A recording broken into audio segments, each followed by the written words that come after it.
देवन दी Shubham Kumar Pandey. Welcome to Shubham Shiksha. कैसे हैं आप सभी? उम्मीद करता हूं कि आप स्वस्थ होंगे और आपकी एग्ज़ाम की परीक्षा की तैयारी अच्छी तरीके से चल रही होगी। अगर नहीं चल रही कोई बात नहीं, जब से आप चाहें तब से इसको सही कर सकते हैं। बस आप एक ट्रस्ट रख के फॉलो करिए जो मैं करवा रहा हूँ, ठीक है।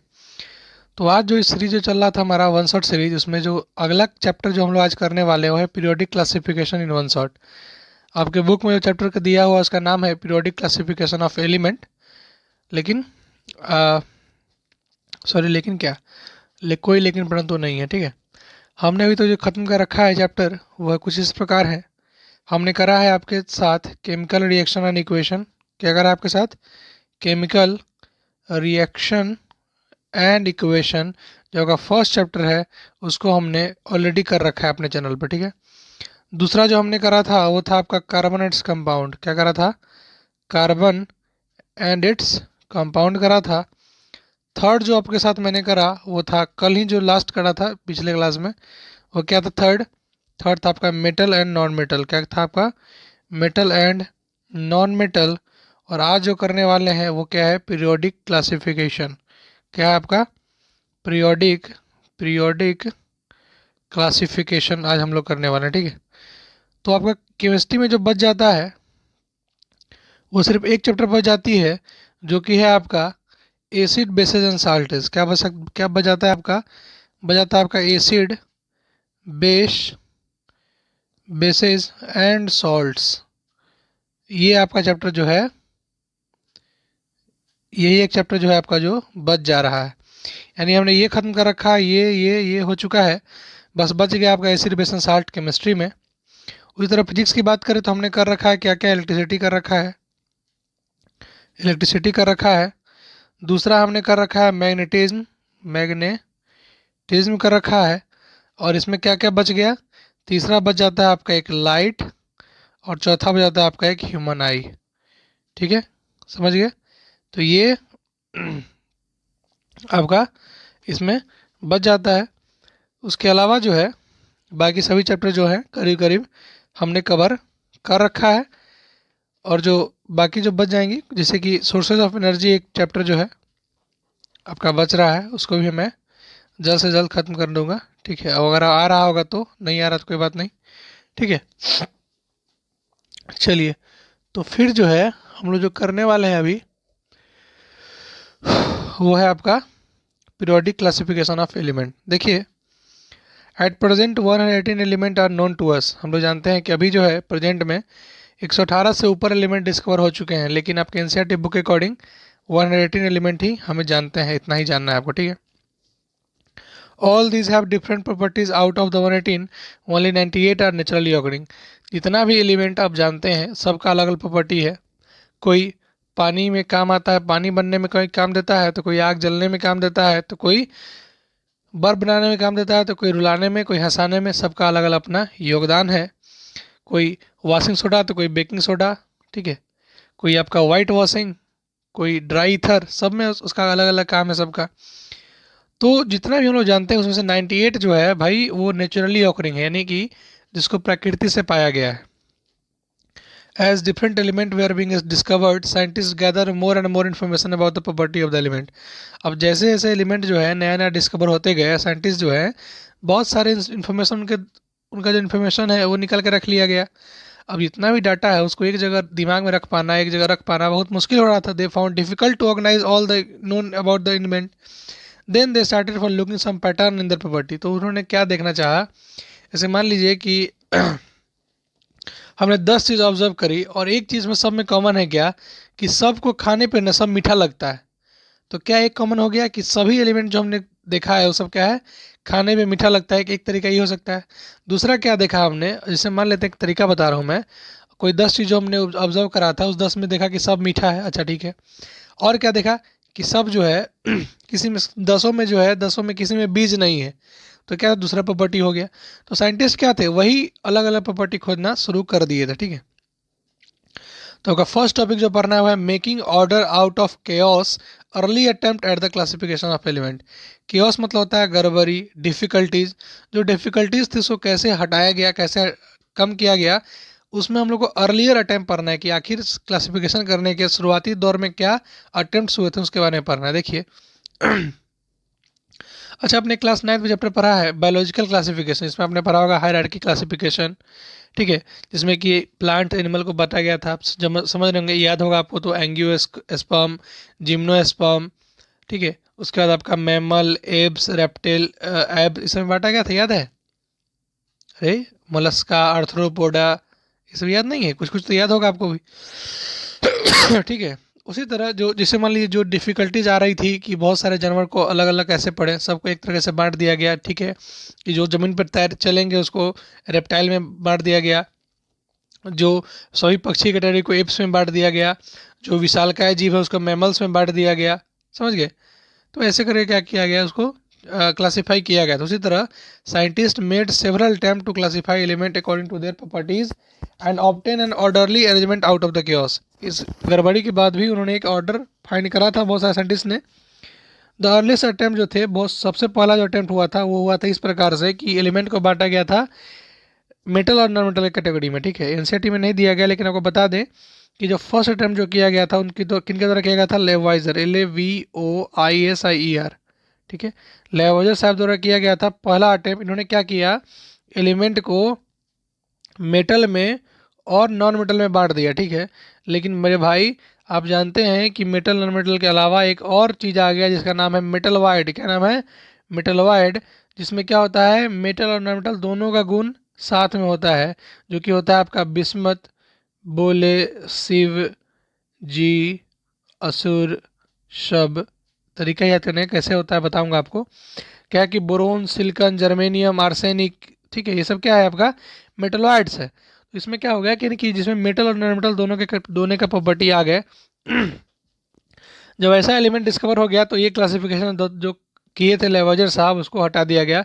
और आपकी जानकारी के लिए बता दूं, लेवाइजर साहब is the father of chemistry.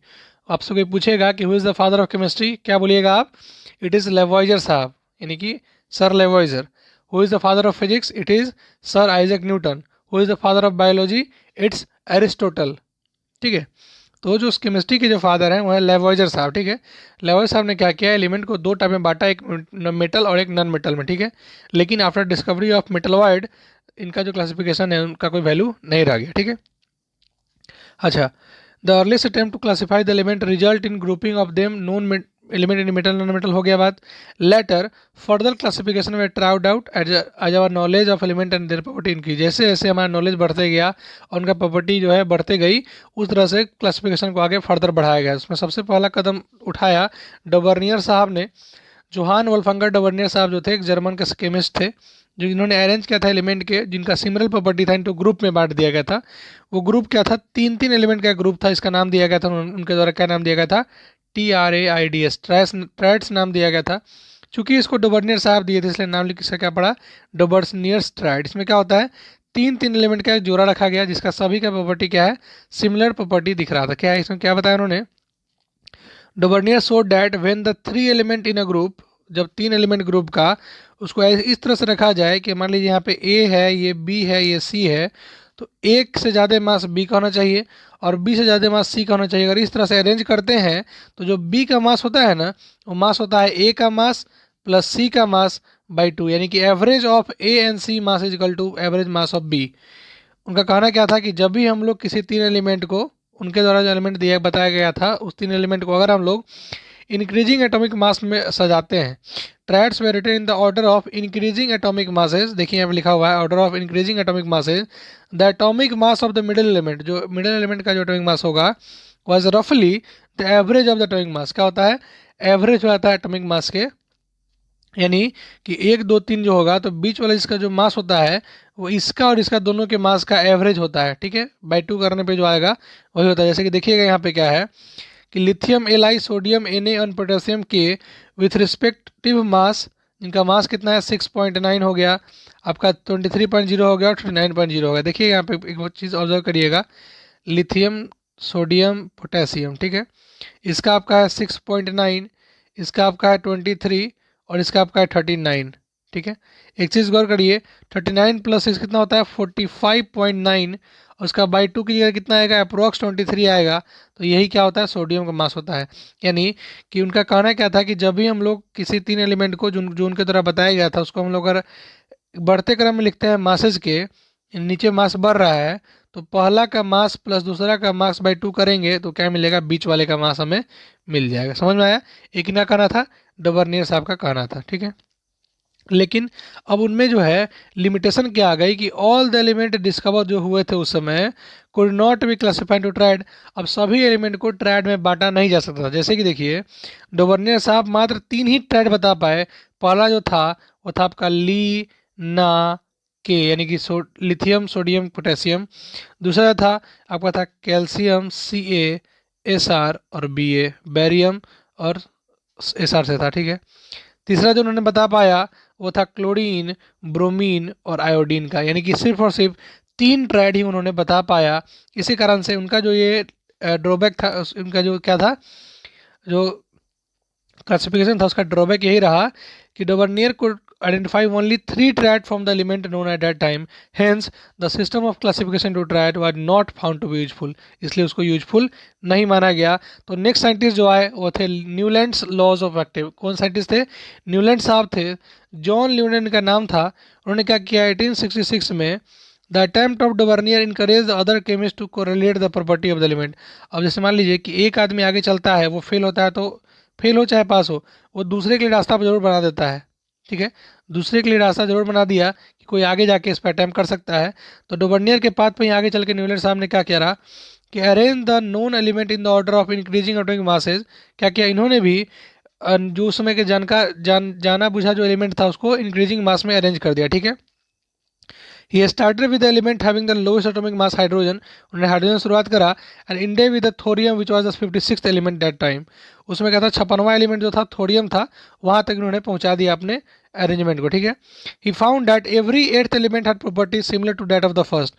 इन्होंने क्या पाया, हम लोग 1 2 3 4 5 6 7 8 7, फिर 8 9 10 11 12 13 14 15, फिर 16 जब से कर रहे थे, नहीं 1 8 8 जब जैसे हुआ ना कि जो प्रॉपर्टी 1 दिखा रहा था वही प्रॉपर्टी 8 दिखा रहा था, वही प्रॉपर्टी 16 दिखा रहा, समझ गए। यानी कि जो प्रॉपर्टी 1 दिखा रहा था आफ्टर 8 एलिमेंट, वही प्रॉपर्टी रिपीट हो रहा था। वही क्या बता रहा है उन्होंने कि found that every 8th element, समझ गए।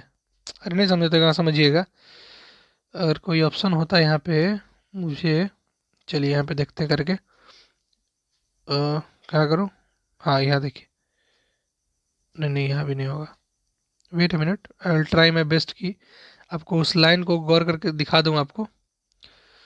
चलिए अब तो पॉसिबल हो पाएगा, इस लाइन को गौर से पढ़िएगा।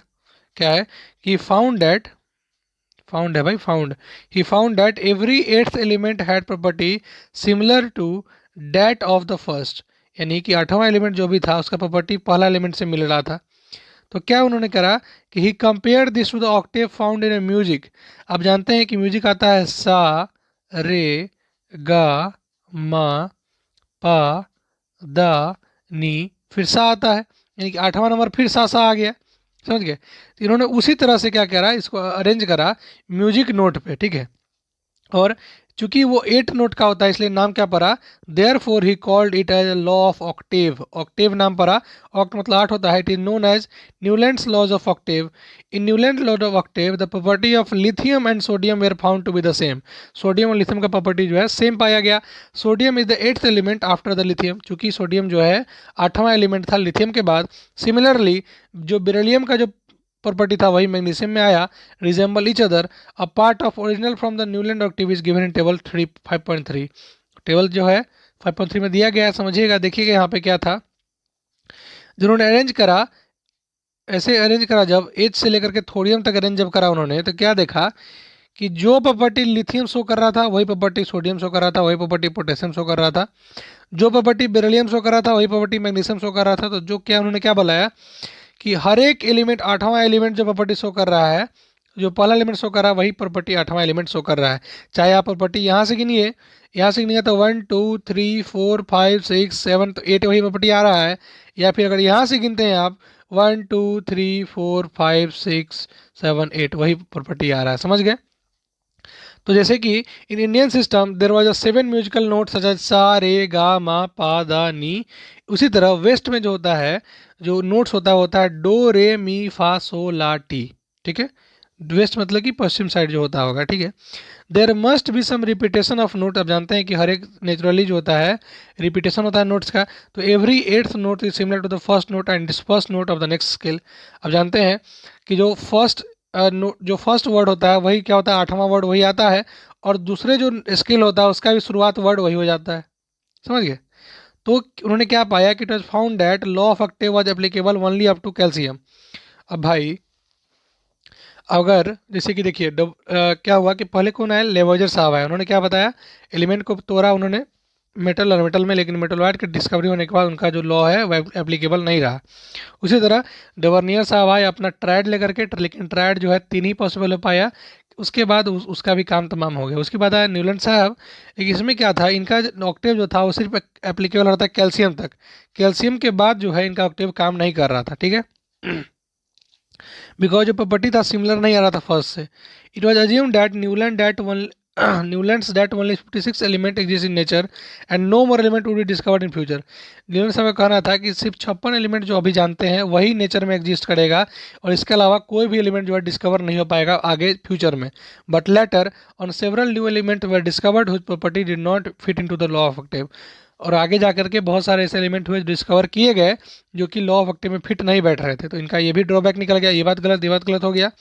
तीसरा बात क्या था कि in order to fit element into इस टेबल, जब जैसे उनको टेबल में फिट करना था, Newland adjusted 2 element in the same slot. उन्होंने क्या कर दिया, 2 एलिमेंट को सेम स्लॉट में डाल दिया। जैसे देखिए यहाँ पे कोबाल्ट और निकल को एक जगह डाल दिया, सी और एल को एक जगह डाल दिया। समझ गए? यानी कि क्या किया इन्होंने कि cobalt और nickel can note that cobalt and nickel are in the same slot with, and these are placed in the same column as fluorine, chlorine and bromine, which have the same different property than these element. Iron which resemble the cobalt and nickel in property has been placed far away from the element. अब जैसा property iron दिखा रहा था cobalt और निकल के साथ, उसको दूर रखा दिया गया, और कुछ ऐसा कोबाल्ट और निकल जो है उनको साथ में रख दिया गया जो कि अनलाइक एलिमेंट है। ठीक है, तो ये सब क्या था, उनका खामियां था उनके लॉ ऑफ ऑक्टेव में। तब आया क्या, मेंडलीव पीरियोडिक टेबल। फिर कौन आए, मेंडलीव साहब लेकर आए अपना पीरियोडिक टेबल। इसमें क्या था कि even after the rejection of Newton law of octave, Newton law octave के रिजेक्शन के बाद भी many scientist continue to search the pattern that correlated the property of element with atomic mass. Newland साहब के इस एक्सपेरिमेंट को विफल होने के बावजूद भी बहुत सारे साइंटिस्ट जो थे वो ऐसा खोज रहे थे कि कुछ ना कुछ प्रॉपर्टी जरूर मिलेगी मास के साथ। जब हम लोग आगे बढ़ेंगे, जब हम लोग एलिमेंट के एटॉमिक मास को लेकर के कोरिलेट करेंगे तो कुछ ना कुछ प्रॉपर्टी हमें जरूर मिलेगी। तो the main credit for classifying element goes to Dmitri Ivanovich Mendeleev. जो सबसे अच्छा जो क्लासिफिकेशन का जो मेन क्रेडिट जाता है उनको जाता है डिमिट्री इवानोविच मेंडलीव साहब को, जो कि एक रशियन केमिस्ट थे। He was the most important contributor to the early development of periodic table of element, wherein the element were arranged on the basis of their fundamental property, the atomic mass, and also on the similarity of chemical property. जो सबसे अच्छा तगड़ा जो classification करा था, जो तगड़ा जो पीरियोडिक टेबल दिया था उस समय में, वो दिया था मेंडली साहब ने। इन्होंने क्या किया था, एटॉमिक मास के बेसिस पे जो था अरेंज करना शुरू किया था। When Mendeley started his work, जब मेंडली साहब स्टार्ट करे थे अपना काम, तो उसमें 63 एलिमेंट जो थे जानकारी में आ गए थे। He examine the relationship between the atomic mass of the element and their physical property, chemical property. उन्होंने क्या किया, सभी एलिमेंट के फिजिकल प्रॉपर्टी, केमिकल प्रॉपर्टी को एनालाइज किया, उसको एग्जामिन किया। Among chemical property, Mendeleev concentrated on the compound formed by element with oxygen and hydrogen. Mendeleev जो थे उसी पर कॉन्सेंट्रेट कर रहे थे जो कंपाउंड जो है हाइड्रोजन ऑक्सीजन से मिलकर बना है। He selected hydrogen and oxygen as their very reactive and form compound with most element. उन्होंने क्या सिलेक्ट किया था, हाइड्रोजन और ऑक्सीजन को, बिकॉज क्या था, वो बहुत रिएक्टिव था और बहुत सारे कंपाउंड के साथ बहुत सारे एलिमेंट को जोड़ के कंपाउंड बना रहा था। ठीक है, the formula of hydride and oxide formed by element were treated as one of the basic property of element for its classification। जो हाइड्राइड या ऑक्साइड का जो फॉर्मूला सब था केमिस्ट एलिमेंट में, उस सबको क्या किया गया, एलिमेंट का क्लासिफिकेशन का बेसिक प्रॉपर्टी मान लिया गया था। He then took 63 cards and on each card he wrote down the property of element. उन्होंने क्या करा, 63 कार्ड लिया और सब कार्ड पे सब एलिमेंट का प्रॉपर्टी नोट डाउन करके लिख दिया। He sorted out the element with similar property and pin the card together on the wall. क्या किया, सभी एलिमेंट का जो सॉर्टेड करने के बाद सभी को कार्ड को क्या किया, पिन कर दिया दीवार पे। He observe that most of the element got a place in the periodic table and we are arranged in the order of the increasing atomic mass. उन्होंने क्या किया कि जब देखा क्या कि पीरियोडिक टेबल में जब बहुत सारा ऐसा एलिमेंट है जिसको कि हम लोग इंक्रीजिंग एटॉमिक मास के ऑर्डर में अरेंज कर सकते हैं। It was also observe that there occurs a periodic recurrence of element with similar physical property on the basis of mainly periodic law. उन्होंने एक लॉ दिया था अपना पीरियोडिक टेबल का। लॉ क्या था कि the property of element are the periodic function of atomic masses. उन्होंने क्या बताया कि एलिमेंट का जो प्रॉपर्टी होता है ना वो डिपेंड करता है, यानी कि पीरियोडिक फंक्शन क्या है, किसका फंक्शन है। The property of element was the periodic function of atomic mass. Atomic mass का पीरियोडिक फंक्शन है, यानी प्रॉपर्टी ऑफ एलिमेंट डिपेंड किस पे कर रहा है, एटॉमिक मास पे डिपेंड कर रहा है। उन्होंने क्या बताया, mainly periodic table contain vertical column, इसको बोलते हैं हम लोग ग्रुप, और उनका जो हॉरिजॉन्टल रो है उसको बोलते हैं हम लोग पीरियड। ठीक है, वर्टिकल को बोलते हैं ग्रुप, ये सब ग्रुप हो गया, और इधर जो रहता है उसका क्या हो गया, पीरियड हो गया। क्या हो गया, पीरियड्स हो गए। ठीक है, देखिए यहाँ पे जैसे देखिए आपका group 1, group 2, group 3, group 4, group 5, group 6, group 7, group 8, और ऐसे क्या होगा, period 1 period, 2 period, 3 period, 4 period, 5th period. समझ गए। चलिए आगे चलते हैं। क्या है कि मेनली पीरियोडिक टेबल आज पब्लिश इन जर्मन जर्नल, वो सब कोई बात नहीं है इसमें। ठीक है, चलिए यहाँ पे समझते हैं achievement of mainly periodic table. Achievement क्या था, उनके अचीवमेंट के बारे में पढ़ते हैं। क्या कि while developing the periodic table there were a few instant where mainly had to place an element with a single slightly greater atomic mass before an element with a slightly lower atomic mass. जब वो arrange कर रहे थे तो उनको कभी कभी ऐसा भी समय आया जब उनको एक काफ़ी हेवी मास के ऑब्जेक्ट को दूसरे मास के ऑब्जेक्ट के पीछे रखना पड़ गया। यानी कि क्या कर रहा था, उन्होंने क्या किया, और ए से बड़ा है बी से बड़ा है सी, ऐसा अरेंज कर रहा था। लेकिन एक बार क्या हुआ कि सी बड़ा है डी से, फिर भी क्या करा, डी को पहले लाया सी के, सी बड़ा है डी से फिर भी डी को पहले लाया। उसको क्या बोलते हैं, थोड़ा सा इनको परेशानी हुआ था उस समय। The sequence was inverted so that element with similar property could be group together.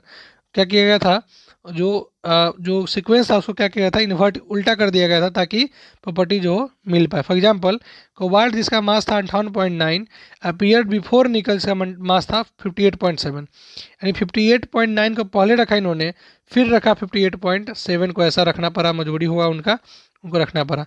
तो क्या किया इन्होंने, ग्राफ में उल्टा कर दिया, यानी कि इस तरह से आप देखना शुरू कर दिए, तो जो बाकी जो दिक्कत था वो सब सॉल्व हो गया।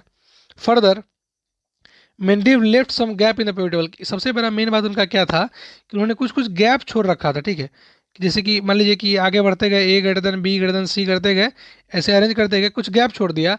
उस क्या बोला था उन्होंने कि instead of looking upon this gaps as defect की तरह पे नहीं देख रही, उन्होंने क्या बोला कि मेनली बोल्डली, उन्होंने एक बोल्डली प्रिडिक्ट किया था कि some element had not discover at that time. अभी कुछ एलिमेंट जो है डिस्कवर नहीं हुए हैं, लेकिन जब भी वो डिस्कवर होंगे ना वो इसी खांचा में आके बैठेंगे। ठीक है, जैसे मान लीजिए कि आप बोलें कि जैसे मान लीजिए कि कोई किसी का मास 20 kg है, 21 kg है, 22 kg है, और कोई एक बंदा नहीं आया। ठीक है, फिर लिख दिया आप 24 kg, यहाँ आपका 29 kg हो गया।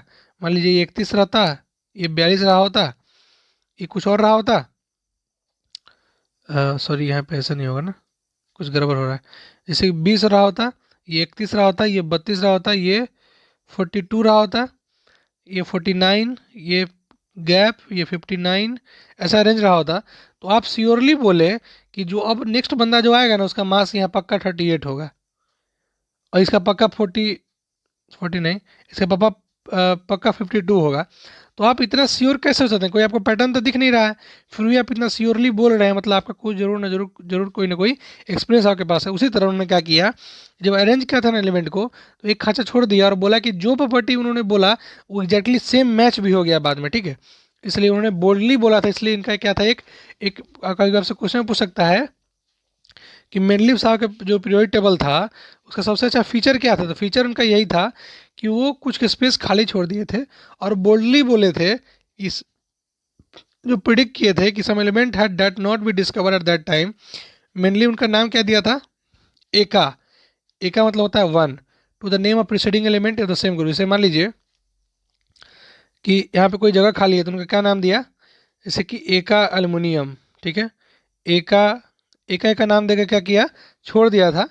वही एका जो है आगे जाके क्या हो, जैसे कि एका एल्युमिनियम हो गया, एका सिलिकॉन हो गया। ठीक है, एका बोरोन हो गया। तो जो एका बोरोन था ना, एका बोरोन, उसके इसका एका बोरोन के बाद जो जगह खाली था वहाँ पे कौन आया, स्कैंडियम आया। एका सिलिकॉन जो था वहाँ पे क्या आया, एका गैलियम आया। फिर एका जो था एका आपका जैसे हो गया, सॉरी एका एल्यूमिनियम जो था, एल्यूमिनियम वहाँ पे गैलियम आया, एका सिलिकॉन जो था वहाँ पे जर्मेनियम आ गया, समझ गए। तो एका मतलब कि इससे एक पहले बोला कि यहाँ पे कोई एलिमेंट आएगा तो कौन आया था, स्कैंडियम आया था, यहाँ पे कौन आया था, गैलियम आया था, और यहाँ पे कौन आया था, जर्मेनियम आया था, समझ गए। इस तरह से उन्होंने कुछ जगह खाली छोड़ रखा था, ठीक है। For instant scandium, gallium and germanium discovered later have properties similar to eka boron, eka aluminium and eka सिगॉल रिस्पेक्टिवली, समझ गए। The property of eka aluminum predicted by mainly when those of the element gallium was discovered later and replaced eka aluminum are listed as follows। देखिए उन्होंने क्या बताया था कि जो एटॉमिक मास होता है ना, जो एलिमेंट आएगा उसका एटॉमिक मास क्या होगा, 68 होगा। तो कितना मिला, 69.7 मिला, ठीक, कोई बात नहीं है। फॉर्मूला क्या बताया था कि E2O3 आएगा, तो क्या देखिए, तो 2 3 आ रहा है कि नहीं आ रहा है। ECl3 आएगा, तो क्या ECl3 आ रहा है कि नहीं आ रहा है। यहाँ भी डिफरेंस बहुत कम का डिफरेंस है, यानी इन्होंने क्या किया था, the provided convincing evidence for the both the correctness and useful mainly pure table. Further it was the extraordinary success of mainly pure table. उनका जो प्रोडक्शन था उसका एक एक्स्ट्रा ऑर्डिनरी सक्सेस था, that lead chemist not only to accept the pure table but also recognise him as the originator of the concept of the on which it is based. नहीं बाकी जो scientist थे उनको ना ही उनको क्या किया गया था, जो उनके प्योर टेबल को मानना पड़ा, बट उनको ऑर्गेनाइज करना पड़ा जो ऑरिजिनेटर, कि इस कॉन्सेप्ट का जो ऑरिजिनेटर कौन है, मेंडलीव साहब, उनको मानना पड़ गया। Noble gases like helium, neon, argon have been mentioned in many of the concepts before this. These gases were discovered very late because they are very inert and presently in extreme low concentration of our environment, atmosphere, ठीक है।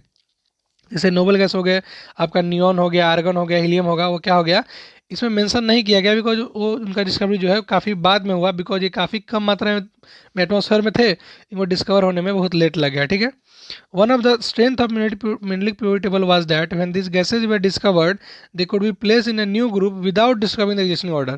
जो Mendeley साहब जो order बनाए थे, उस order को कोई बिना डिस्टर्ब किए हुए आराम से ये लोग जो डिस्कवर हुए, जो भी नोबल गैस डिस्कवर हुए, वो आराम से एक न एक खांचे में जाके बैठ गए, बिना इसके मतलब कि हेर फेर किए हुए, समझ के इतना अच्छा उन्होंने अरेंज करा था पीरियड टेबल को, ठीक है, कि कोई दिक्कत ही नहीं हुआ। जो डिस्कवर होते गए आराम से उस खांचा में जाके बैठते गए, उसको कोई डिस्टर्ब करने वाला बात नहीं था कि मान लीजिए कोई डिस्कवर हो गया तब इसको चेंज करिए, प्लेस चेंज नहीं करना पड़ा उनका, ठीक है।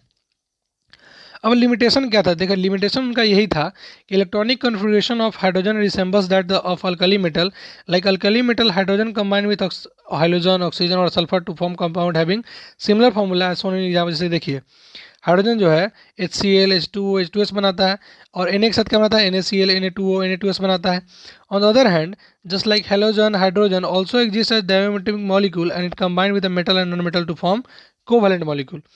जिस तरह से हाइड्रोजन और जो ऑक्सीजन जो है उसके अलावा जो है डाई एटॉमिक मॉलिक्यूल भी हैं जो कि सेम उसी तरह कंबाइन होते हैं मेटल और नॉन मेटल के साथ, ताकि एक कोवैलेंट कंपाउंड बना सकें। Certainly no fix position can be given to hydrogen in period table.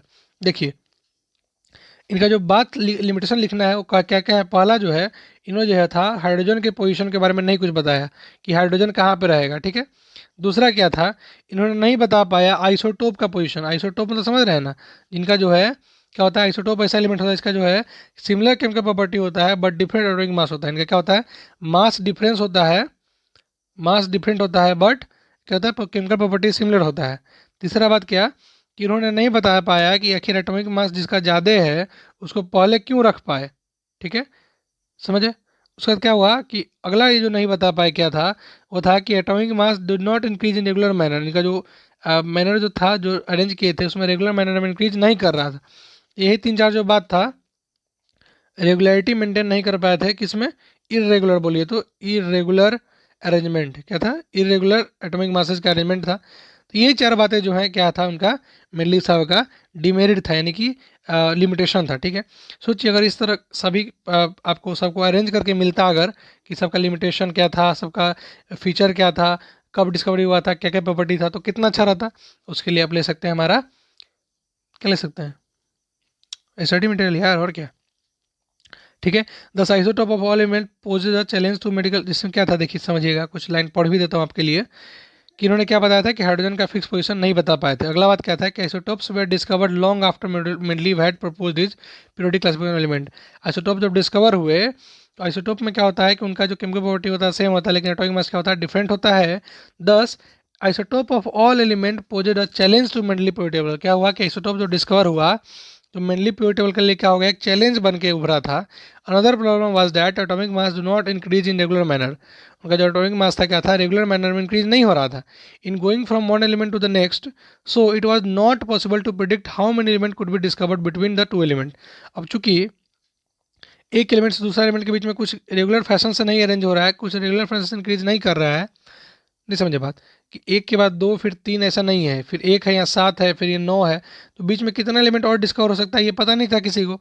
तो क्या था, ये सब क्या था, डिमेरिट था उनके पीरियोडिक टेबल का। लेकिन फिर भी वो जो करके गए, उनका जो पीरियोडिक टेबल क्लासिफिकेशन था वो बेस्टम बेस्ट था, ठीक है।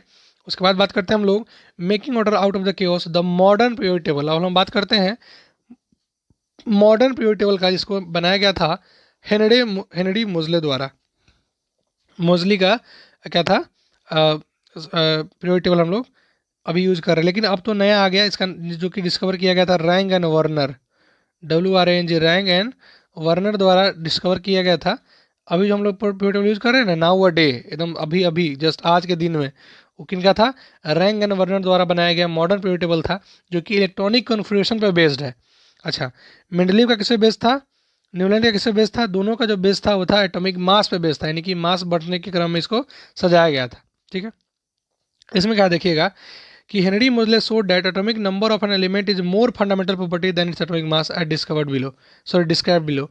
जो मोजले साहब ने क्या देखा कि जो एटॉमिक मास था ना, उससे अच्छा तरीका क्या है कि एटॉमिक नंबर से जब अरेंज करते हैं ना, तो ज़्यादा हमें प्रॉपर्टी अच्छा दिख रहा है। जो उसका क्या है कि मोर फंडामेंटल प्रॉपर्टी शो कर रहा है एलिमेंट का। तो उन्होंने क्या करा, accordingly Mendeleev periodic law was modified and atomic number was adopted as the basic modern periodic table and modern periodic law can be studied as follow.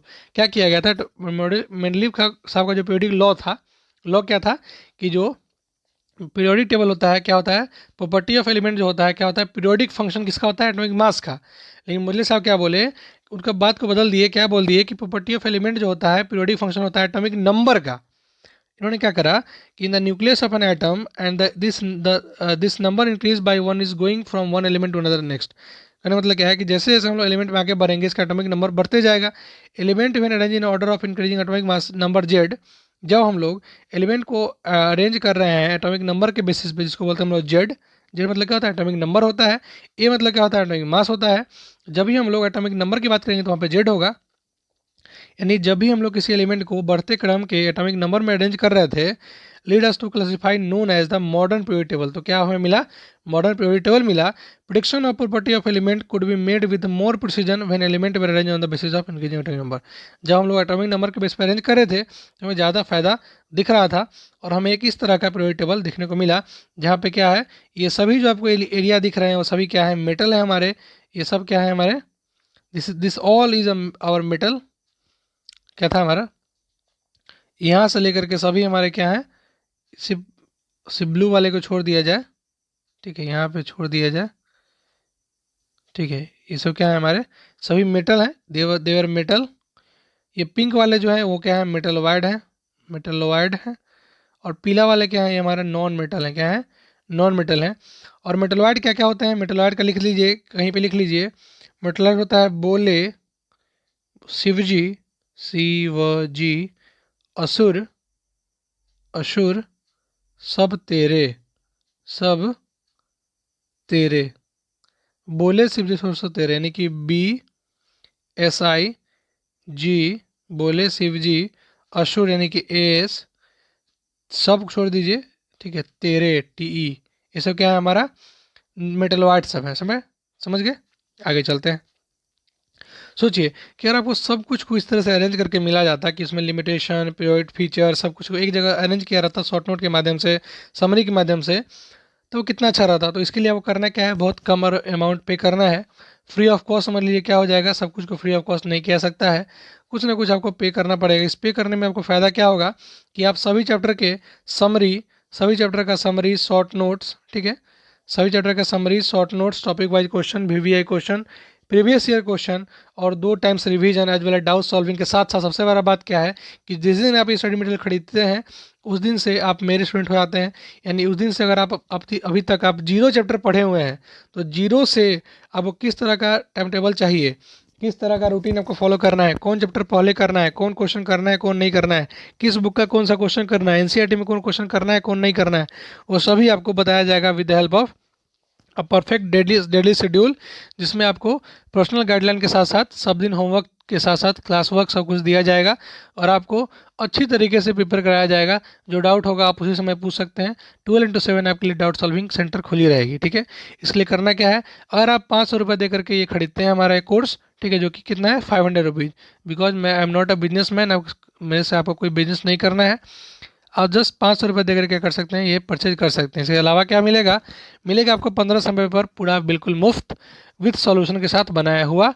उसके अलावा जो बच्चे इसको परचेज करेंगे उनको मिलेगा संस्कृत के समय पर भी सॉल्व किया हुआ, इंग्लिश के समय पर भी सॉल्व किया हुआ। उसके अलावा संस्कृत का हर एक डाउट सॉल्व किया जाएगा, बिकॉज संस्कृत अभी पढ़ाने का टाइम नहीं मिल पा रहा है यूट्यूब पे, इसलिए संस्कृत अभी यूट्यूब पे अपलोड नहीं हो रही है। लेकिन उम्मीद करूँगा कि जो बच्चे नहीं खरीद पाएंगे, ठीक है, या फिर किसी अपने मन से नहीं खरीद रहे हैं, कोई बात नहीं है, मैं तो सबका भला करना चाहूँगा। इससे संस्कृत का वीडियो बहुत जल्द इस पर डला जाएगा, लेकिन जब तक नहीं हो रहा है, लेकिन जो पैसे देंगे उनको तो पढ़ाना ही है ना मेरे को, उनको तो मैं पढ़ाऊँगा कैसे भी करके, ठीक है। अगर आप ये खरीदना चाहते हैं तो 500 रुपये बड़ी बात नहीं होती है, 5 रुपये per day is not a big deal.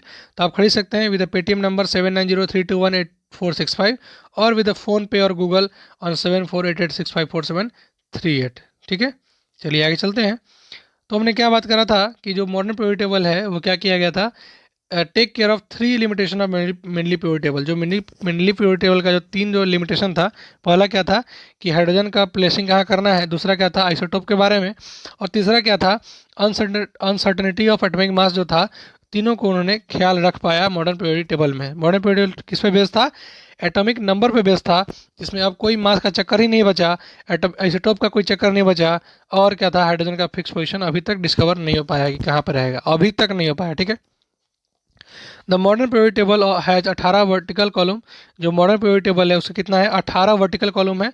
1 2 3 4 5 6 7 8 9 10 11 12 13 14 15 16 17 and 18, ठीक है, 18 है। और 7 कितने हैं, 1 2 3 4 5 6 7, कितना है 7 तरीका क्या है आपका हॉरिजॉन्टल कॉलम, इसको हम लोग बोलते हैं पीरियड। यानी कि ये वाला क्या हो गया, ग्रुप हो गया, और ये वाला क्या हो गया, पीरियड्स हो गया, ठीक है। चलिए आगे चलते हैं। The element present in any one group have the same number of valence electron.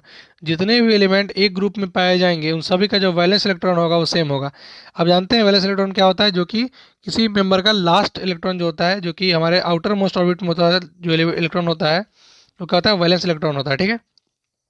For example, element of fluorine and chlorine belong to 17 group, how many electron do the chlorine and fluorine have. उसके बाद करने से पहले यहाँ पे समझिएगा क्या कि periodic table signify an identical outer shell electronic configuration. On the other hand, the number of cell increases as we go down the group. जैसे जैसे हम लोग पहला यहाँ पे है, दूसरा नीचे गए, तो क्या होता है सेल बढ़ते जाता है, और जैसे जैसे सेल बढ़ेगा क्या हो जाएगा, नंबर ऑफ सेल इंक्रीज करेगा, इंक्रीज करने के चलते क्या हो जाएगा, साइज बढ़ता जाएगा। यानी ऊपर से नीचे जब भी हम लोग बढ़ेंगे साइज क्या होगा, इंक्रीज करेगा। यानी कि यहाँ पे देखिए, यहाँ पे देखिएगा तो क्या समझ में आएगा आपको, लिथियम से भरा सोडियम, सोडियम से भरा पोटेशियम, पोटेशियम से भरा रुबिडियम, यानी क्या हो रहा है, साइज यहाँ पे बढ़ रहा है।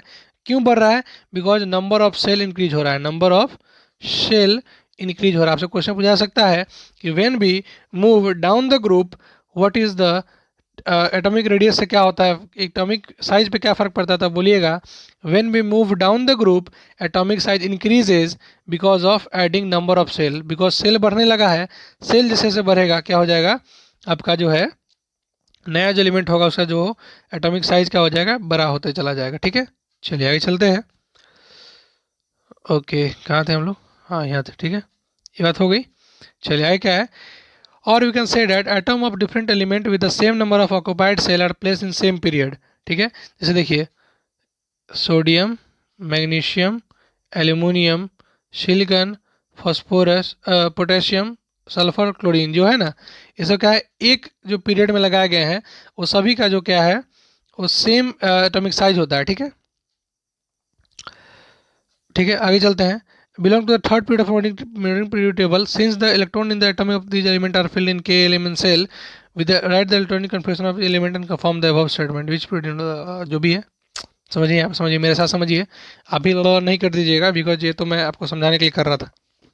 सर ऐसा कौन समझाना हो, इसमें करना पड़ता है, समझिएगा, जल्द समझिए। देखिए अभी क्या है, we can explain the number of element in this period based on the how electron are filled into the various shell. हम लोग जो है ना, नंबर ऑफ एलिमेंट जो है इन द पीरियड, एक पीरियड में कितने एलिमेंट होंगे हम लोग कैसे बता सकते हैं, जब हम लोग उसका इलेक्ट्रॉन गिन लेंगे कि हर एक सेल का कितना इलेक्ट्रॉन हो सकता है। देखिए के सेल जो है, ठीक है, आप जानते हैं, आप नाइन्थ में पढ़े होंगे कि मैक्सिमम नंबर ऑफ इलेक्ट्रॉन कितना होता है, that can be accommodated in a shell depend upon 2n²। 2n² formula में पता चलता है कि किस सेल में कितना इलेक्ट्रॉन रह सकता है। तो आप जानते हैं फर्स्ट सेल होता है के में कितना इलेक्ट्रॉन रह सकता है, 2 × 1 का स्क्वायर, नहीं 2, यहाँ पे देखिए ना, के इंटू 2 × 1 का स्क्वायर। एल में कितना रह सकता है, एल में रह सकता है 2 का स्क्वायर इंटू 2 यानी कि 8। यानी कि कोई भी अगर आइटम मान लिया जाए, मान लेते ए आइटम है, तो पहला में 2 इलेक्ट्रॉन रह सकता है, दूसरे सेल में 8 रह सकता है, 2 3 4 5 6 7 8 रह सकता है, तीसरे में 18 और चौथे में क्या हो सकता है 32 इलेक्ट्रॉन रह सकता है। ठीक है, so the third period also has only 8 element. ठीक है, चलिए आगे चलते हैं। अरे यहाँ पे क्या समझिएगा, 18 हो सकता है, लेकिन क्या होता है कि आउटर मोस्ट सेल जो है हमेशा 8 इलेक्ट्रॉन से ही भरा रहेगा, तो 18 कहने के लिए लेकिन क्या होगा, हम लोग 8 ही इसमें भरेंगे। ठीक है, the position of an element in the period table tell us about its chemical activity. Period table में कौन सा एलिमेंट किस तरह से रखा हुआ है, उस सबका क्या बताता है हमें, केमिकल रिएक्टिविटी उससे समझ में आता है। ठीक है, the valence electron determine the kind of number of bond form element. और वैलेंस इलेक्ट्रॉन कितना खाली है, कितना है, वो बताता है कि कितना नंबर ऑफ बॉन्ड वो बना सकता है। ठीक है, जैसे देखिए क्लोरीन जो है, क्लोरीन का जो वैलेंस इलेक्ट्रॉन होता है वो कितना होता है, 1 होता है। और 1 जो है यानी कि क्लोरीन जो है मैक्सिमम 1 बॉन्ड बना सकता है, एक बॉन्ड बना सकता है। ठीक है, चलिए अब बात करते हैं trends in the modern periodic table. आखिर मॉडर्न पीरियोडिक टेबल में जो ट्रेंड चल रहा है वो ट्रेंड क्या है, पहला क्वेश्चन, पहला टॉपिक जो आता है आपके साथ वो आता है वैलेंसी। देखिए वैलेंसी क्या होता है समझिएगा, the number of valence electron present in the outer most shell of its atom. किसी आइटम के सेल में जो नंबर ऑफ वैलेंस इलेक्ट्रॉन जो प्रेजेंट होते हैं उनको क्या बोलते हैं हम लोग, वैलेंसी बोलते हैं। ठीक है, जैसे देखिए यहाँ पे, जैसे लिथियम की बात करें, लिथियम का कन्फिग्रेशन याद है, क्या हो जाएगा, 1s2 2s1। ठीक है, तो यानी कि नंबर ऑफ वैलेंस इलेक्ट्रॉन कितना हो जाएगा, 1 हो जाएगा। उसके बाद सोडियम में क्या हो जाएगा, 1s2 2s2 2p6 3s1। ठीक है, ऐसा हो जाएगा। तो इससे क्या हो जाएगा, इसमें भी एक एलिमेंट है, सॉरी वैलेंस इलेक्ट्रॉन कितना हो जाएगा, एक हो जाएगा, बिकॉज लास्ट सेल में कितना है, एक है। अच्छा, उसी तरह के का भी हो सकता है, कितना हो जाएगा, 1s2 2s2 2p6 3s2 3p6 4s1 हो जाएगा। यानी कि यहाँ 2s1 या 3s1, लास्ट में कितना हो जाएगा 4s1, यानी कि लास्ट इलेक्ट्रॉन कितना है, 1 है, इसलिए इसका क्या हो जाएगा, वैलेंसी 1 हो जाएगा। चलिए बात करते हैं एटॉमिक साइज की। एटॉमिक साइज क्या होता है समझिएगा, कि the term atomic size refer to the radius of an atom. जो एटॉमिक साइज होता है ना, वो रेडियस ऑफ एटम पर डिपेंड करता है। The atomic size may be visualize as the distance between the centre of the nucleus and the outer most shell of an associated atom. जैसे समझिएगा, अगर कोई ये पॉजिटिव चार्ज न्यूक्लियस है और ये आउटर मोस्ट इलेक्ट्रॉन है, इसके बीच जो डिस्टेंस जो है ना, वही डिस्टेंस क्या होता है, आउटर मोस्ट सेल और न्यूक्लियस का जो डिस्टेंस होता है उसी को बोलते हैं हम लोग एटॉमिक रेडियस बोलते हैं। एटॉमिक रेडियस जो होता है हाइड्रोजन का होता है 37 पिकोमीटर। कितना होता है, 37 पिकोमीटर। और जो एटॉमिक साइज होता है ना, जैसे जैसे हम लोग नीचे की तरफ बढ़ेंगे एटॉमिक साइज क्या होता है, बढ़ने लगता है, बिकॉज नया नया सेल ऐड होने। जब अभी आपने देखा था लिथियम में क्या था, 2s1, सोडियम में क्या था, 3s1, पोटेशियम में क्या हो जाएगा, 4s1। तो क्या हो गया, यानी कि एक एक सेल जो है बढ़ते जा रहा है एस ऑर्बिटल का। अब चूंकि एक एक सेल बढ़ते जा रहा है, सेल बढ़ेगा तो साइज बढ़ेगा कि नहीं बढ़ेगा, आप सोच के देखिए। ठीक है, यानी यहाँ पे घर का चारों तरफ से फेंसिंग बढ़ाने लगे, यानी आपको 4 लोगों ने घेरा, आपको 10 लोगों ने घेरा, आपको 20 लोगों ने घेरा, तो आपका साइज बढ़ेगा कि नहीं बढ़ेगा। ठीक है, the atomic radius decreases in moving from left to right. जब हम लोग लेफ्ट से राइट बढ़ते हैं तो साइज क्या होता है, घटता है। This is due to an increase in nuclear charge which is tend to pull the electron closer to the nucleus and reduce the size of atom. देखिए ये ऐसा क्यों होता है, जैसे हम लोग जब भी हम लोग इधर से इधर बढ़ते हैं तो क्यों जो है साइज छोटा होने लगता है, बिकॉज देखिए प्रोटॉन जो है, यहाँ पे क्या होता है, इलेक्ट्रॉन होता है, यहाँ पे क्या होता है, जैसे हम लोग इधर जाते हैं ना, इलेक्ट्रॉन का संख्या बढ़ने लगता है, इलेक्ट्रॉन इंक्रीज करने लगता है। अब इलेक्ट्रॉन इंक्रीज करेगा तो नीचे अंदर जो पॉजिटिव चार्ज है उसको खींचेगा। अब मान लीजिए कि पॉजिटिव चार्ज है, यहाँ पे बाहर में इलेक्ट्रॉन बढ़ने लगा है, तो अब अंदर की तरफ खींचेगा तो क्या हो जाएगा, सिकुड़ जाएगा, सिकुड़ के क्या हो जाएगा, छोटा हो जाएगा साइज। इसी कारण से जो फ्लोरीन होता है सबसे छोटा एलिमेंट होता है, क्या होता है, सबसे छोटा होता है। उससे बड़ा क्लोरीन होता है, उससे बड़ा आयोडीन, उससे बड़ा ब्रोमीन, उससे बड़ा आयोडीन होता है।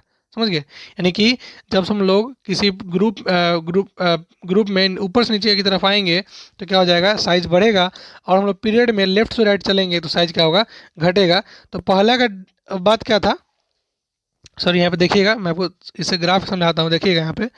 जब हम लोग ऊपर से नीचे आएंगे तो क्या होगा, साइज बढ़ेगा। ऐसा क्यों? बिकॉज नंबर ऑफ सेल बढ़ रहा था, सेल बढ़ रहा था, साइज क्या होगा, बढ़ेगा। ठीक है, अच्छा अब बात करते हैं हम लोग, जब हम लोग इधर से इधर जाएंगे तो क्या होगा, यानी कि लेफ्ट से राइट, लेफ्ट टू राइट जाएंगे तो क्या होगा, साइज जो है घटेगा। ऐसा क्यों होगा? ड्यू टू इफेक्टिव, याद रखिएगा क्वेश्चन पूछा सकता है, effective nuclear charge, nuclear NuClear nuclear charge. Because क्या होता है, चार्ज क्या कर रहा है, चूंकि इसमें क्या हो रहा है, नंबर ऑफ इलेक्ट्रॉन बढ़ रहा है, नंबर ऑफ इलेक्ट्रॉन बढ़ते जाएगा तो क्या हो जाएगा, उसको वो न्यूक्लियस जो अपनी तरफ खींचेगा, और खींचने से क्या हो जाएगा, जो साइज है वो क्या हो जाएगा, छोटा होता चला जाएगा। समझ गए? कोई दिक्कत? अब बात कर लेते हैं आपका metallic and non metallic property के बारे में, कि आखिर इसका मेटालिक और नॉन मेटालिक प्रॉपर्टी क्या है, समझिएगा। As we can see the metal like sodium Na and magnesium Mg are toward the left hand side of the periodic table. क्या है, लेफ्ट हैंड साइड पे है। And while the non metal like sulphur and chlorine are found on the right hand side, in the middle we have silicon which is classified as a semi metal और a metalloid because it exhibits some property of both metal and non-metal. In modern periodic table, a zigzag line separate metal from non-metal. The borderline element boron, silicon, germanium, arsenic, antimony, tellurium and polonium are intermediate in that property are called metalloid and semi-metal. ठीक है, metal tend to lose electron while forming bond their electropositive nature. चूंकि अभी हम लोग कल ही पढ़े थे कि मेटल क्या होता है, जिसमें कि देने का इच्छा हो। जो इलेक्ट्रॉन देता है वो मेटल है, जो इलेक्ट्रॉन लेता है वो नॉन मेटल है। जो देता है वो मेटल है, और जो इलेक्ट्रॉन लेता है वो क्या होता है, नॉन मेटल होता है। चूंकि ये मेटल इलेक्ट्रॉन देता है इसलिए होता है इलेक्ट्रो पॉजिटिव, और चूंकि ये नॉन मेटल इलेक्ट्रॉन लेता है इसलिए होता है इलेक्ट्रो निगेटिव। समझ में आया? हमने कल ही पढ़ा इसके बारे में, आपने अभी तक वीडियो नहीं देखा तो जाके देखिए पहले। ठीक है, अब देखिए क्या है कि as the effective nuclear charge acting on the valence electron increases across the period, the tendency to lose electron will decrease. क्या हो जाएगा, जैसे जैसे effective nuclear charge acting on the valence electron increases across of period, जैसे जैसे एक period में across जाने पे न्यूक्लियर चार्ज जो है बढ़ने लगता है, जो उसका लूज करने का टेंडेंसी क्या होगा, घटने लगेगा। बात नहीं समझे? देखिए यहाँ पे क्या है कि क्या हो रहा है कि अट्रैक्शन बढ़ रहा है, पॉजिटिव निगेटिव का जो है अट्रैक्शन धीरे धीरे बढ़, अभी नहीं बताया है, अट्रैक्शन बढ़ने के कारण साइज छोटा हो जा रहा था। अब जैसे जैसे साइज अट्रैक्शन बढ़ते जाएगा तो जब अट्रैक्शन बढ़ेगा तो क्या उससे बिछड़ना चाहेगा, नहीं बिछड़ना चाहेगा। जब इलेक्ट्रॉन लूज ही नहीं करेगा तो जब हम लोग इधर से इधर जाएंगे तो क्या हो जाएगा, मेटालिक प्रॉपर्टी घटने लगेगा, और नॉन मेटालिक प्रॉपर्टी क्या हो जाएगा, बढ़ने लगेगा। बात समझे? फिर समझिएगा, यहाँ पे ग्राफ से समझिएगा, यानी कि पीरियोडिक टेबल से समझिएगा। समझने के बाद क्या है, हमने अभी क्या पढ़ा कि पीरियोडिक टेबल में लेफ्ट हैंड साइड पे क्या होता है, मेटल, राइट हैंड साइड पे क्या होता है, नॉन मेटल, और बीच में क्या होता है, बोले शिव जी असुर सब तेरे, क्या होता है हमारा, मेटलॉइड होता है। अब देखिए जैसे हम लोग यहाँ से इधर की तरफ बढ़ने लगते हैं क्या होता है, इफेक्टिव न्यूक्लियर चार्ज बढ़ने लगता है, यानी प्लस और माइनस, यानी न्यूक्लियस और आउटर इलेक्ट्रॉन का जो है अट्रैक्शन बढ़ने लगता है। अब अट्रैक्शन बढ़ेगा तो साइज क्या हो जाएगा, छोटा हो जाएगा। अब साइज छोटा हो जाएगा तो क्या, अब मान लीजिए कि घर आपका छोटा है तो क्या आपकी मम्मी आपको बाहर जाने देगी? तुरंत देख लेगी आपको किसी निगाह से। आपका बड़ा घर है तो आप यहाँ से छुप छुपा के निकल जाइए किधरों से, नहीं मम्मी देख पाएगी। तो मम्मी क्या है, न्यूक्लियस है, और आप क्या है, इलेक्ट्रॉन है, तो आप बच के नहीं जा सकते जब आपका साइज छोटा हो तो। ठीक है, अब क्या हुआ कि जैसे जैसे साइज छोटा हुआ, यानी कि क्या हुआ कि आपको देने का टेंडेंसी घट गया। अब आपकी मम्मी और आपके आप में बहुत ज़्यादा प्यार है, आपकी मम्मी आपसे बिछड़ना नहीं चाहेगी और नहीं आपको बिछड़ने देगी, तो आपका क्या होगा, अट्रैक्शन ज़्यादा है, तो इलेक्ट्रॉन लूज करने का टेंडेंसी घटने लगे। यानी कि जितना अच्छा मेटल पोटेशियम है उतना अच्छा मेटल गैलियम नहीं हो सकता है। ठीक है, जितना अच्छा मेटल लिथियम है उतना अच्छा मेटल एल्यूमिनियम नहीं हो सकता है। नहीं समझे बात? इधर जाने पे क्या हो रहा है कि टेंडेंसी ऑफ लूज इलेक्ट्रॉन क्या हो रहा है, घट रहा है, इसीलिए इधर क्या हो रहा है, नॉन मेटालिक प्रॉपर्टी बढ़ने लगता है। यानी कि राइट जाने पे क्या होता है, नॉन मेटल ज़्यादा होने लगता है मेटल के अकॉर्डिंग। बात समझे कि नहीं समझे? वही बात लिखा हुआ है। ठीक है, चलिए डाउन द ग्रुप, हम लोग ऊपर से नीचे की तरफ बात करते क्या होता है, the effective nuclear charge experience by valence electron is decreases because the amount outer most electron are farther away from nucleus. जैसे मान लीजिए कि अभी इतना छोटा घर था, नीचे जाए तो नीचे जाते जाएंगे तो घर बड़ा होता जाएगा, तो अट्रैक्शन जो है अट्रैक्शन घटने लगेगा। अब चूंकि अट्रैक्शन घटेगा तो अच्छा से ये दे पाएगा, तुरंत दे पाएगा। अरे नहीं बुझे? मान लीजिए कि आपका घर छोटा है, तो आप घूम रहे हैं कहीं बागान में, तो आपको कोई चुरा के नहीं ले आ सकता है, लेकिन आपका घर बड़ा है तो क्या आपको कोई खींच के ले जाएगा अपने पास से, तो क्या अट्रैक्शन कम है तो खींच के ले जाएगा। तो क्या हो जाएगा, जैसे जैसे हम लोग ऊपर से नीचे बढ़ते जाते हैं तो क्या हो रहा है, सेल बढ़ते जा रहा है, और जैसे जैसे सेल बढ़ेगा तो अट्रैक्शन घटेगा, तो आपका कोई भी इलेक्ट्रॉन आराम से खींच लेगा। तो जैसे इलेक्ट्रॉन खींच पाएगा, यानी कि ऊपर से नीचे जाते समय जो मेटल है अच्छा तरह से अच्छा सा मेटल, यानी कि ऊपर वाला जो मेटल है उससे अच्छा मेटल नीचे वाला है, उससे अच्छा मेटल उससे नीचे वाला है, उससे अच्छा मेटल उसके नीचे वाला है। इधर जाते गए तो सबसे अच्छा मेटल ये है, उसके बाद ये मेटल है, उसके बाद ये मेटल है। बात समझे कि नहीं? यानी कि राइट से लेफ्ट जाने पे मेटेलिक कैरेक्टर बढ़ता है और ऊपर से नीचे जाने पे मेटेलिक कैरेक्टर बढ़ता है, ठीक है। Therefore this can be lost easily, hence metallic character decreases across a period and increases down the group. जैसे कि हम लोग ऊपर से नीचे आते हैं, मेटेलिक कैरेक्टर जो है बढ़ता है, इधर जाते हैं मेटेलिक कैरेक्टर क्या होता है, घटता है। मेटेलिक कैरेक्टर घटता है, मेटेलिक कैरेक्टर बढ़ता है, क्या? Metallic character. समझ गए? समझ गए सर। चलिए, non metal on other hand electronegative. Non metal क्या होता है? इलेक्ट्रोनिगेटिव होता है, जो कि क्या करता है, इलेक्ट्रॉन को गेन करने से बढ़ता है। तो वही बात क्या हो जाएगा, अगर हम लोग इधर से इधर जाएंगे तो metallic character, non metallic character घटेगा, और नीचे से ऊपर जाएंगे तो नॉन मेटेलिक कैरेक्टर क्या होगा, बढ़ेगा। बस समझ गए, वही बात लिखा हुआ है। तो क्या हुआ कि non metal are found on right hand side of the periodic table toward the top. These trends also have to predict that the nature of oxide formed by the element, because it is known to you that oxides of metal are basic and that of non-metal are acidic in general. आप जानते हैं, कल ही हमने पढ़ाया था कि metallic जो metal जो होते हैं उनका जो ऑक्साइड होता है जनरली बेसिक होता है, और जो है नॉन मेटल जो होते हैं उनका ऑक्साइड क्या होता है, जनरली एसिडिक होता है। पढ़ा थे, कल ही पढ़ा है ना, कोई दिक्कत? तो इस तरह से क्या होता है, आपका चैप्टर दिया हुआ था। तो समझ में आया होगा, उम्मीद करते हैं अभी आपको कोई दिक्कत तो आई नहीं होगी, जहाँ तक मुझे पता है कि मैंने पूरे अच्छे तरीके से आपको बताया है, ठीक है। समझ में आया कि नहीं आया, आप सोच के बताइएगा, देख लीजिए एक बार, कहीं और दिक्कत हो, कोई परेशानी हो तो आप हमें क्या कर सकते हैं। अरे आप बोल तो नहीं सकते, कमेंट करिएगा यार, मैं डाउट बताऊंगा ना आपका। ये थोड़ा नहीं डाउट नहीं बताते हैं आपका हम, ठीक है। पूछते ही नहीं आप लोग, पूछेंगे तो थोड़ा नहीं बताएंगे, ठीक है। तो ये रहा आपका पूरा चैप्टर जो कि आपको पढ़ना है। इसमें क्या क्या पढ़ा हमने, थोड़ा एक क्विक रिकैप कर लेते हैं। रिकैप क्या था कि element are classified on the basis of similarity in the property. Element जो होता है कि कितना उनका सिमिलर प्रॉपर्टी है, उसके उसके तहत अरेंज किया जाता है। Dobereiner group the element into triads and Newland give the law of octave. Dobereiner साहब ने अपना ट्राइड रूल दिया था, फेल क्यों हो गए थे, बिकॉज उन्होंने बस 3 ही ट्राइड दे पाया था। न्यूलैंड साहब ने लॉ ऑफ ऑक्टेव दिया था, फेल क्यों हो गए, बिकॉज उन्होंने सिर्फ कैल्शियम तक ही बता पाया, और बोला कि आगे कोई एलिमेंट डिस्कवर होगा ही नहीं, लेकिन ये बात गलत हुआ। Mainly arrange the element in the increasing order of their atomic masses and according to their chemical property. Mainly साहब क्या किए थे कि एक एटॉमिक मास के अकॉर्डिंग और केमिकल प्रॉपर्टी के अकॉर्डिंग अरेंज किए थे। उनका लिमिटेशन क्या था कि वो हाइड्रोजन के पोजीशन, आइसोटोप का पोजीशन और एलिमेंट के मास में गड़बड़ी का वो बात नहीं बता पाए, नहीं समझा पाए। अच्छा, मेंडलीव क्या था, even predicted the existence of some yet to be discovered element on the basis of gap in the periodic table. Mendeleev का सबसे अच्छा बात क्या था, उन्होंने कुछ गैप को खाली रखा, ये बता करके बोल्डली कि कुछ ना कुछ एक नया एलिमेंट पक्का डिस्कवर होंगे जो इसका जगह ले लेंगे। Anomalies in the arrangement of element based on increasing atomic masses could be removed when the element are arranged in atomic increasing atomic number. जो भी परेशानी आ रही थी, एनोमोली मतलब होता है परेशानी या जो गड़बड़ी हो रही थी एटॉमिक मास के अकॉर्डिंग अरेंज करने में, उसको सुधार दिया गया। किसके अकॉर्डिंग अरेंज करने में, एटॉमिक नंबर के द्वारा अरेंज करने में, ठीक है। जो कि मोजले द्वारा क्या था, मोजले क्या बोले कि एटॉमिक नंबर क्या है, एक फंडामेंटल प्रॉपर्टी है पीरियोडिक टेबल का, ठीक है।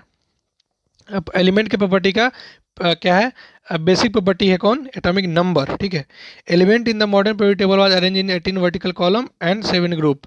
आपको याद हो, सॉरी, जो नया जो पीरियोडिक टेबल अभी है उसमें कितना है, 18 ग्रुप है, और क्या है, 7 वर्टिकल जो है वो क्या है, कॉलम है, ठीक है। हॉरिजॉन्टल क्या है, ग्रुप है, sorry sorry sorry sorry wait a minute, vertical जो है क्या है, वेट अ मिनट, 18 7 जो है क्या है हमारा, मॉडर्न पीरियड हो रहा है 18 वर्टिकल कॉलम, वर्टिकल जो है क्या है, कॉलम, और क्या है 7 जो है हॉरिजॉन्टल जो है क्या है, रो है, ठीक है। इस तरह से अरेंज किया गया है। Element 10 arrange so periodicity of property including atomic size, valency and metallic nonmetallic character. अभी ने बात करा एटॉमिक साइज क्या होता है, इधर बढ़ता है। मेटालिक कैरेक्टर क्या होता है, मेटालिक कैरेक्टर बढ़ता है। इधर जाने पे यह एटॉमिक साइज, यह मेटालिक कैरेक्टर। एटॉमिक साइज क्या होता है, इधर जाने पे घटता है। मेटालिक क्या होता है, मेटालिक कैरेक्टर भी घटता है। अच्छा, समझ गए, यानी कि नीचे जाने पे एटॉमिक साइज ही बढ़ता है, नीचे जाने पे मेटालिक कैरेक्टर ही बढ़ता है। इधर जाने पे एटॉमिक साइज भी घटता है और मेटालिक कैरेक्टर भी घटता है। इधर जाने पे नॉन मेटालिक कैरेक्टर क्या होता है, बढ़ता है, और जो एटॉमिक साइज है वो भी क्या होता है, बढ़ता है। ऐसे आपको घुमा फिरा क्वेश्चन पूछेगा, आप उसको बता पाइएगा इजीली, मुझे इतना उम्मीद है। So today's lecture is this. आपको उम्मीद करते हैं आपको समझ में आया होगा कि किस तरह से हम लोग पीरियोडिक टेबल को अरेंज करने में क्या क्या परेशानी आई थी और किस तरह से इसको अरेंज कर दिया गया है। जब आप 11th-12th में जाइएगा तो आपको पढ़ना पड़ेगा आयोनाइजेशन एनर्जी, ठीक है, आपको इलेक्ट्रॉन एफिनिटी, इलेक्ट्रोनिगेटिविटी, ये सब आपको पढ़ना है। आप चाहें तो इलेक्ट्रोनिगेटिविटी आपको पढ़ा सकते हैं, लेकिन आपके बुक में नहीं दिया गया, ना ही आपकी एग्जाम में पूछा जाएगा, तो मैं उतना फालतू पढ़ाने का ना मेरे पास टाइम है और ना ही आपको आप मैं कोई कंपटीशन की तैयारी कर रहा हूँ, आपको सिर्फ बोर्ड का तैयारी करवा रहा हूँ, इसलिए आपको इतना पढ़ा रहा हूँ। जिस दिन कंपटीशन की तैयारी कराना होगा वो एक बार बोल के देखिएगा, नहीं बता पाए उसके बाद की बात ना है, बात बुझे कि नहीं बुझे, ठीक है। तो दैट इज़ द मोस्ट, मुझे लगा कि हमने केमिस्ट्री का लगभग सब चैप्टर कर रखा है, सिर्फ एक जो बच गया है वो क्या है आपका एसिड बेसेज एंड सॉल्ट बच चुका है। क्या है, एसिड बेसेज एंड सॉल्ट बच चुका है, जिसको उम्मीद करते हैं कि आई थिंक कि कल हम लोग इसको निपटा देंगे। और जो बायोलॉजी में हमने क्या कर रखा है, आवर इन्वायरमेंट कर रखा है बायो में, और दीपावली से पहले आई थिंक हम लोग हेरिडिटी भी कर लेंगे। क्या कर लेंगे, हेरिडिटी, जो आपका चैप्टर है हेरिडिटी एंड इवोल्यूशन, उसको हम लोग निपटा पाएंगे। उसके अलावा अगर आप देखना चाहें बायोलॉजी का, तो लाइव प्रोसेस का वीडियो जो है, लाइव प्रोसेस का पहले से बनकर रखा हुआ है, और आप चाहें तो लाइट का भी पहले से बना के रखा हुआ है। ह्यूमन आई का भी जो चैप्टर का मेन लिस्ट है वो प्लेलिस्ट में लगा हुआ है। यानी करीब करीब साइंस का समझिए तो हर एक चैप्टर हो चुका है एक्सेप्ट एसिड बेसन साल्ट एंड रिप्रोडक्शन। एसिड बेसन साल्ट एंड रिप्रोडक्शन छोड़ करके बाकी सब चैप्टर जो है या तो वन शॉट में या तो पूरे चैप्टर का प्लेलिस्ट हमारे चैनल पे अवेलेबल है।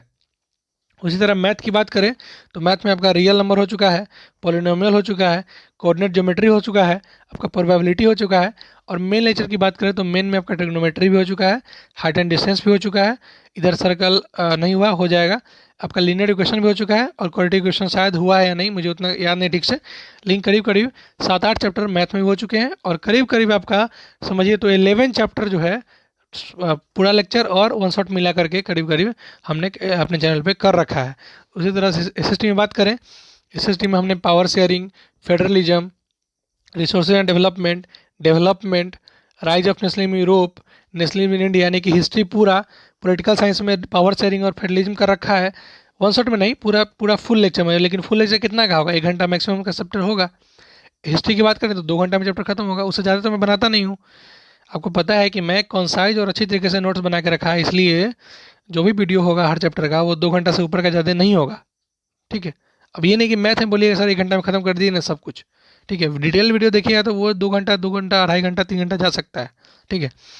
तो समझिए तो एसएसटी में भी आपका रिसोर्स एंड डेवलपमेंट हो गया, आपका पावर शेयरिंग हो गया, फेडरलिज्म हो गया, डेवलपमेंट हो गया, राइज ऑफ नेशन यूरोप हो गया, नेशनलिज्म इन इंडिया हो गया, यानी करीब करीब 6-7 चैप्टर उसमें भी कर रखा है हमने।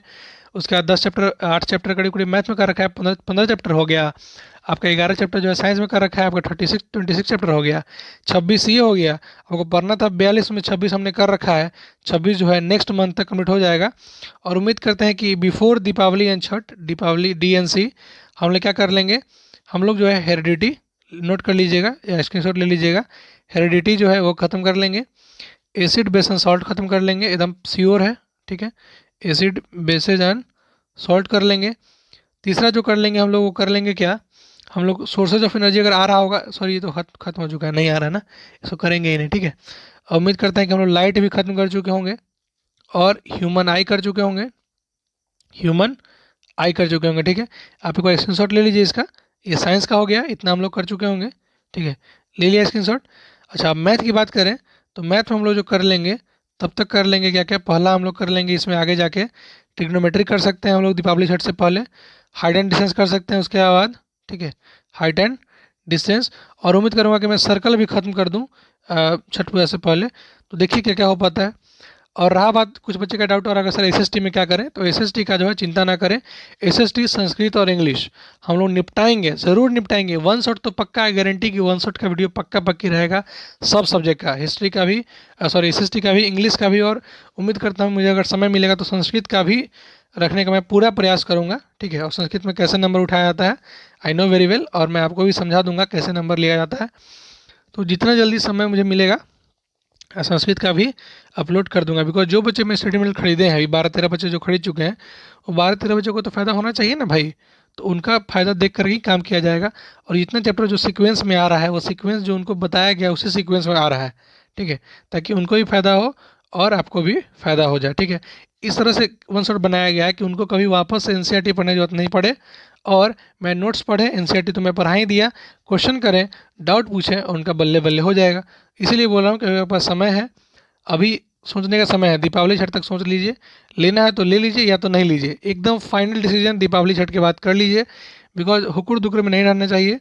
और अगर लेना है तो लेना है, नहीं लेना नहीं लेना, बिकॉज ऐसा होता है कुछ कुछ छूट जाता है बार बार। सो मिलते हैं हम लोग अगले वीडियो में, तब तक के लिए रखिए अपना ख्याल, पढ़ते रहिए, ठीक है, स्वस्थ रहिए, मस्त रहिए और पढ़ाई में व्यस्त रहिए। Thank you so much guys, मिलते हैं हम लोग अगले वीडियो में, बाय बाय, टेक केयर।